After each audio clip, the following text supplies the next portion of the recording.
Today on Investigate TV Plus, when tragedy strikes, firefighters are known to quickly run into harm's way. I'm Lee Zurich. And I'm Tisha Powell, but some of our everyday heroes are taken too soon by a health issue doctors say is preventable. Do you think if he had had more advanced looks at his health that maybe it could have been prevented? I do. The hidden danger our firefighters face and the technology that's saving lives. Plus, another chapter to a controversial subject, banned and challenged books in schools. We bring new perspective to an issue facing classrooms across the country. And creating a connection. I wanted to communicate with them without having a teacher nearby having to tell them what they said. How these students are learning a new language and making their classmates feel included. In-depth stories that inform and inspire. You're watching Investigate TV Plus. Firefighting is one of the most dangerous jobs in the world. But what makes the job so risky isn't just the burning buildings. The National Fire Protection Association says the #1 killer of on-duty firefighters is sudden cardiac events like heart attacks. But some experts say these deaths are preventable. Investigative reporter Kristen Crowley shows us how and gives us an in-depth look at the greatest threat facing America's heroes. Our lives are measured in years. We met January of 2000. Timelines with weddings. It was June 16th of 2001. And babies. And eventually, the years stop. 50, it just turned 50. 2017 was Matthew Vonderfeck's last year. It was far too soon for his wife Rachel and their 3 young boys. I feel like they missed out a lot that first year. I look back and wonder if they really had home here. Did you ever worry about his safety as a firefighter? Yeah, absolutely. Rachel worried about the fires, that Matthew could get trapped in a burning building, fall through a roof or a floor. But that's not how he died. I was on my way home from work a little after 4. My oldest son, Keegan, who was 10 at the time, used his dad's phone and took a picture and texted to me of his dad and said, Dad's cold and not breathing. Matthew collapsed in his living room and died from a heart attack. No one saw it coming. That never crossed my mind because he was still so young, and he took care of himself. What Rachel didn't know at the time was the majority of firefighters killed on duty die from sudden cardiac events. The National Fire Protection Association's annual fatality and injury report found 38% of firefighter deaths in 2022 were due to just that. While Matthew was off duty at the time, his death was ruled in the line of duty because the department said his heart attack was a result of his work. We know that there's much more to the hazards that firefighters experience than battling a fire. That's Richard Campbell, the senior research analyst for the NFPA and the person behind its annual study. Campbell says cardiac deaths were the #1 cause of on-duty firefighter deaths for 42 of the last 45 years. Why are cardiac events the #1 killer among firefighters? Exposure to fire smoke, heat stress, noise, shift work, physical workload. They're carrying a lot of heavy stuff. And it's likely for years, those deaths have been underestimated. Since the study began in 1977, it only counted those deaths if they happened while the firefighter was on duty. That includes during training exercises, when they're actively battling fires, or even when they're sleeping at the fire station. Now, it includes those who die within 24 hours of duty. In 2022, the first time that change went into effect, 16 firefighters fell into that category, bringing the total number to 36 who died from sudden cardiac events, the highest in the last 5 years. Campbell says the numbers are alarming because these deaths could be prevented. Physical evaluations and fitness programs. And preventing firefighter deaths is exactly what one company says it's determined to do. We find a tremendous amount of cardiac disease. Todd LeDuc is deputy CEO of LifeScan, a company that gives physicals tailor-made to first responders. I'm gonna add a little bit of incline. It's more involved than an average physical. It's an annual 3-hour exam that includes an EKG, blood work, stress test, mental health screening, and full body scan. A significant number of the firefighters that we examine, on imaging, we see that the heart muscle is larger than a normal heart muscle. And we know that that's a precursor to sudden cardiac death in firefighters. A normal physical would miss that. That early detection allows doctors to treat the ailment before it turns into something deadly. But it's not just heart issues the LifeScan physical is looking for. This is Stephen Epperson, assistant chief at Liberty Fire in Missouri. 13. It's a pretty intense little physical. Stephen's taken it every year for the past 4 years. That first year likely saved his life. I was back there doing my ultrasounds, and the tech was going about her business, and she said, "Steve, you got a pretty large cyst on your kidney." Further examination found much more than a cyst. It was stage 2 cancer. Stephen had his kidney removed, and now I feel pretty good. he's back on the force, cancer-free, and one of LifeScan's biggest advocates. These things have been a lifesaver for several of us, mainly myself, and there's been some others that have cost some things too. I'm going to listen to your heart first. The NFPA recommends firefighters get annual physicals like LifeScans, but it's not mandatory. So tell me how many cubes you see? Even some departments that have signed up with LifeScan don't require firefighters take the physical. Matthews Fire Department in Lincoln, Nebraska didn't have LifeScan or any similar type program, but Matthew had a checkup with his doctor just weeks before he died. I know that our doctor felt terrible that she missed something, but I don't, you don't know. Do you think if he had had more advanced looks at his health that maybe it could have been prevented? I do. Rachel doesn't blame anyone for what happened to her husband. Instead, she finds comfort knowing that what's being learned today could help families tomorrow, hoping they can continue measuring their life by the years instead of measuring it by the years lost. Right now, LifeScan says it serves about 650 departments across the United States, and that number is growing. But these specialized physicals come at a cost. Liberty Fire says it spends anywhere from $540 to $640 a person, about $43,000 a year. LifeScan says the cost depends on a department's size and their location. Still ahead on Investigate TV Plus, a new kind of Friday Night Lights.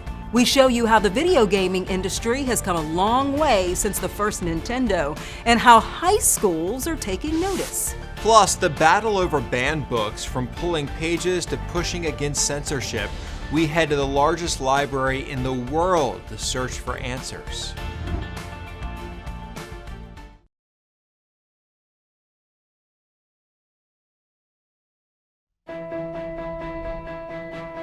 Bookworms rejoice! Welcome to the largest library in the world. Each day, the Library of Congress adds more than 10,000 items to its collections in the form of books, films, newspapers, and much more. The Librarian of Congress is selected by the President and confirmed by the Senate. Reporter Peter Zampa met the current librarian to get her perspective on the nationwide movement to challenge and ban books from public schools. But first, he heads to a school district right in the middle of the debate. The U.S. is seeing a sharp rise in book bans, schools and parents targeting what they call explicit content. And critics say this is just heavy-handed censorship. We went to Spotsylvania County, Virginia, and spoke to the school superintendent, Mark Taylor, who's on the front lines of this debate. So how many of these books have been challenged and removed in your libraries at this point? Challenges are up near 100. I have only personally taken action with respect to maybe a bit over 36 books. It was not our idea. This was our response to what our state government said. Taylor is referencing a law signed by Republican Governor Glenn Youngkin in 2022, forcing public schools to notify parents if a child is being assigned sexually explicit material. You have some folks calling this censorship. What is your response to that? None of this is about banning books. It's about empowering parental notification, parental choice. So if the teacher wants to make an assignment and has the approval from the parents, or comes up with an alternate assignment for the parents who don't approve, that's fine. I would love to hear from you to explain why this is not banning books. They're all available at the public library. God knows you can get them on the internet. I think it's very important that public education provide a safe space away from the distractions. PEN America analyzed the 3,362 book bans from the 2022-2023 academic year. Many books span multiple categories, but it says 33% dealt with sexual experiences between characters, 30% had LGBTQ plus characters or themes, and 30% discussed race and racism or had characters of color. We had a saying before the internet, let the books battle it out on the shelves. Dr. Carla Hayden is the Librarian of Congress, the head of the world's largest library. Books should be windows to the world, but also mirrors. So having all types of experiences available for young people makes them feel less alone, that someone else has had this experience, as well as giving them an understanding of something that they have no direct experience with. How difficult is it to grapple with this push to challenge books in all of these libraries? Challengers are taking a different form in terms of librarians personally being challenged and even threatened in some cases, death threats. What are the long-term implications if these book bans continue? The irony of it is, for young people, if you tell them don't do something or don't read that, that's the book they want to read. And by listing those books, you are ensuring that they're going to be read. And there's a discussion about the power of ideas. Dr. Hayden says the right book for the right child at the right time can make all the difference. The question remains, who's the right person to make that call? Our coverage on banned and challenged books continues in a state where sharing a challenged or banned book could result in jail time and fines. At the end of the day, we're protecting kids and their innocence. Other people agree that all books are for everyone. To watch and read more about the ongoing debate, head to InvestigateTV.com and search Banned Books. Still ahead, a hands-on approach. I really like it because it kind of motivates me to have like new signs every week. How this group of students is making sure all of their classmates feel included. Please and thank you. Plus, if you think your kids spend too much time on the Xbox, you should meet the professionals. How esports allow video gamers to take their careers to the next level. And we take you to high schools getting in on the competition.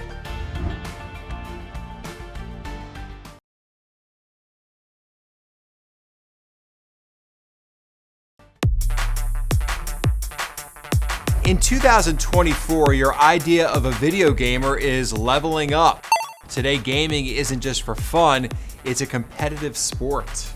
It's just like football and basketball in the fact that we have the primary goal of winning. Esports drawing in millions of fans around the world. According to Riot Games, the 2021 League of Legends World Championship garnered a peak viewership of 74 million people.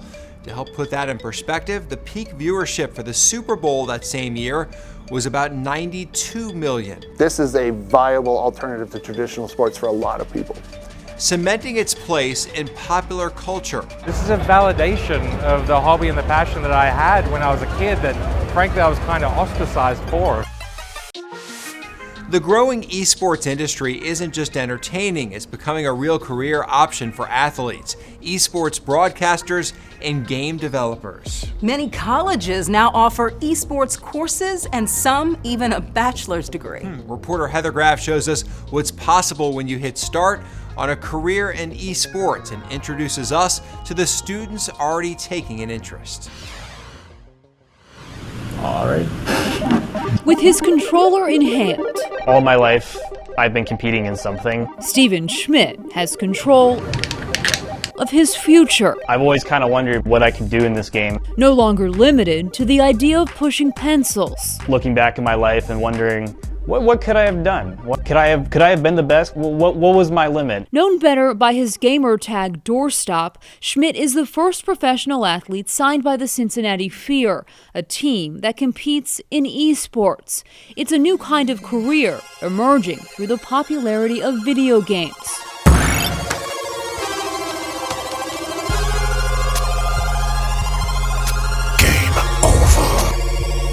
For the best of the best, an athlete's paycheck can rival more traditional sports.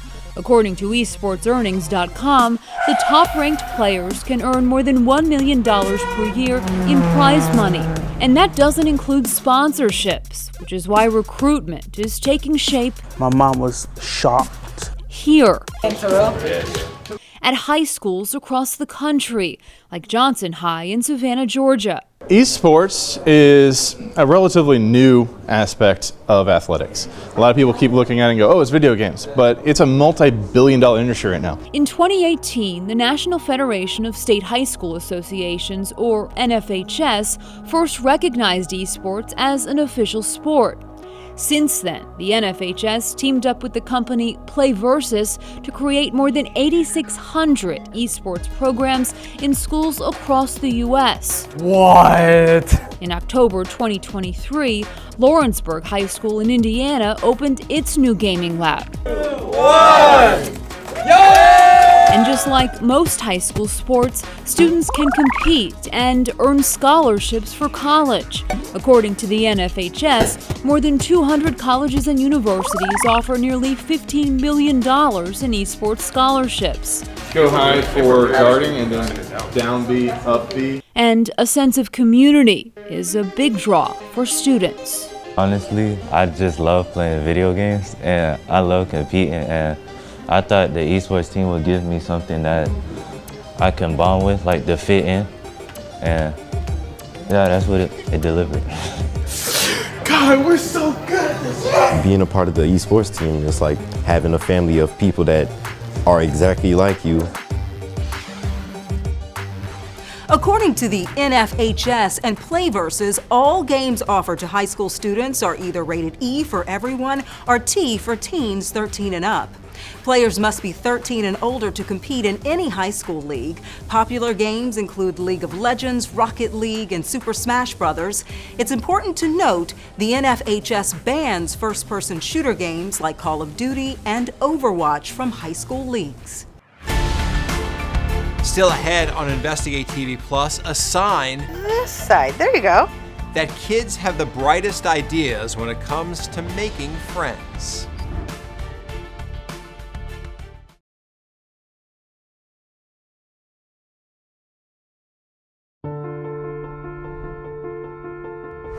According to Cornell University's disability statistics, about 12 million people in the U.S. have a hearing disability. For children who are deaf or hard of hearing, communicating with classmates who can hear at school can be challenging. Reporter Caroline Hecker shows us sometimes kids are the best problem solvers and tells us why they were inspired to take action. Oh, wow, you guys are doing great. Silence can be isolating.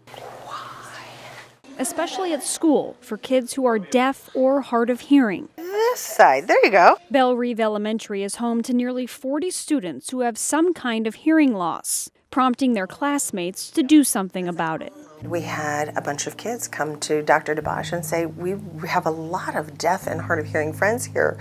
Can we have a sign language class? They agreed on a club. Wow. Welcoming so many students eager to learn sign language they couldn't fit in one room. I had a lot of deaf friends, So I wanted to communicate with them without having a teacher nearby having to tell them what I said. Students as young as first grade start with the basics. Please and thank you. The older students focusing on emotions and conversations. I really like it because it kind of motivates me to have like new signs every week. Outside of the club, Beth Murray and Mickey Schuchart are 2 of 13 interpreters at Bellerive, signing for students in the classroom. It's really interesting how the students that use interpreters, how they are able to go from looking at the smart board to looking at the interpreter and also glancing over at the teachers, how they're able to process and use all of those resources. Students like Mary Fate, diagnosed with auditory neuropathy as a baby. She's a member of the sign language club too. It makes me feel happy because like I have friends and it's kind of like a normal natural thing that deaf people have. Add in a little confidence and Schuchart says that's when the best learning takes place, using language to connect us all. And it's not also that I just communicate with deaf friends, I also am able to communicate with hearing people. And so it changed my life a little bit. Well, all kids want to feel included and to be part of something, so this is just a wonderful opportunity for them at this school. And I love how those young kids stepped up and said, we want this, we want this class, and they formed that club. It's pretty special. Yeah, definitely. Well, that's it for us on Investigate TV Plus. I'm Tisha Pell. And I'm Lee Zurich. Thanks for watching. On the next Investigate TV Plus, school shooters attacking with rifles and some officers who respond are outgunned. Would I prefer to have a long gun in a situation here if I were faced with an active assailant? Absolutely. How our investigation has some departments changing their gear. It is time to consider using whatever methods we need to stop the threat.